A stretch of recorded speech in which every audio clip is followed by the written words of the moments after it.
Welcome everybody to my fifth story. Hope you're all well. We've reached the tipping point. The mother of all storms is brewing and she's getting closer. All aboard the ark!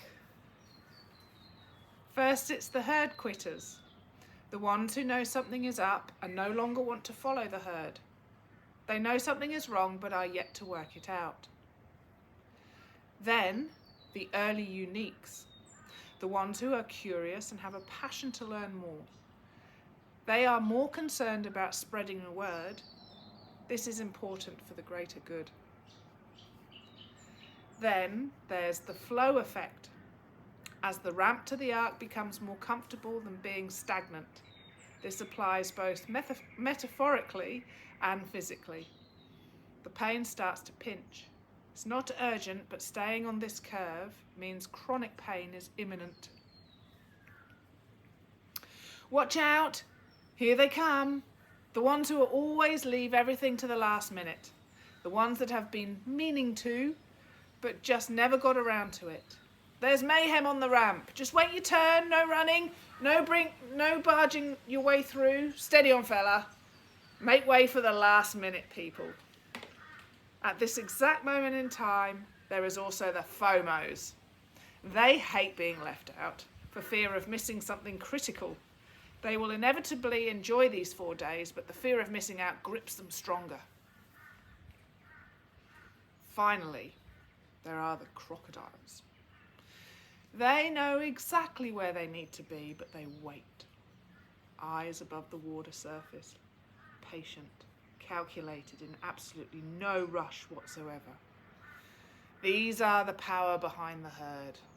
The steady but sure wins the race. The ones who pay extra because they waited to the last round of ticket releases. The conferences have been seen and noted months ago. Now is the time, the week before tickets close, to make their purchase.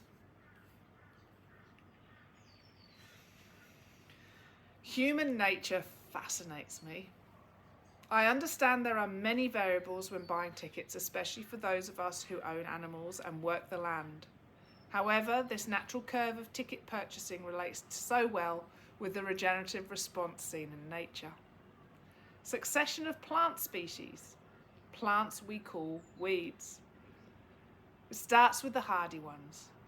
These have to pave the way for the other plants who are only here short term, just to spice up the soil life. Then come trusty weed species that are longer term, more compatible to the farming and grazing practices, the ones who are comfortable just growing, not encroaching.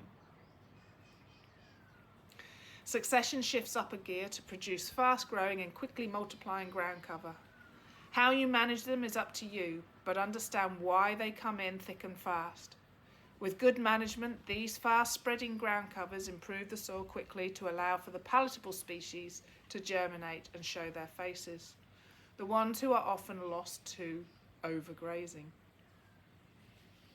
Finally, as the soil regenerates into a sweet-smelling, high-functioning living organism, there is the last surge of highly prized native species, the ones full of nutrients that are at the end of the line of succession. Everything goes full circle. Ticket sales are flowing before the surge. Full house in all 4 events is imminent. The ark is filling. Let's tip the point of no return.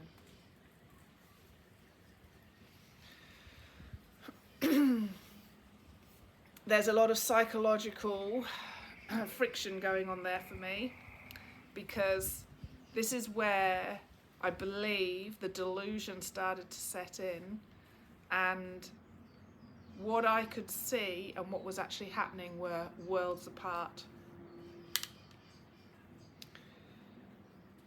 By willing all of this into existence was almost all I had left at this moment in time.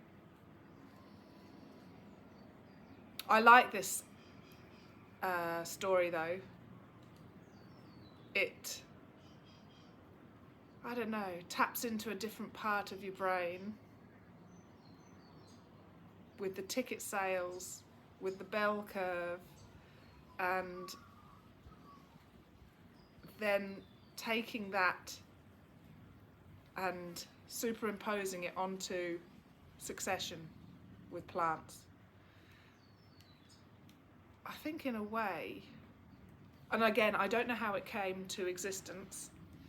That was my subconscious speaking, but I'm actually pretty proud of this one. It ticks a lot of boxes for me.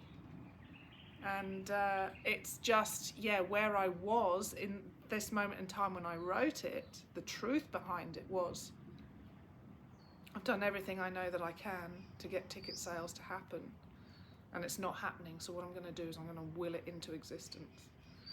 And that is how I wanted it to happen. So interesting. A bit of a peep into, like looking under the sheet into my existence and the way that my mind works.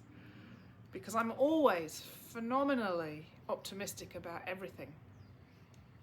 So when I start to look at things in a detrimental way, in a dark way, in a occluded or clouded way,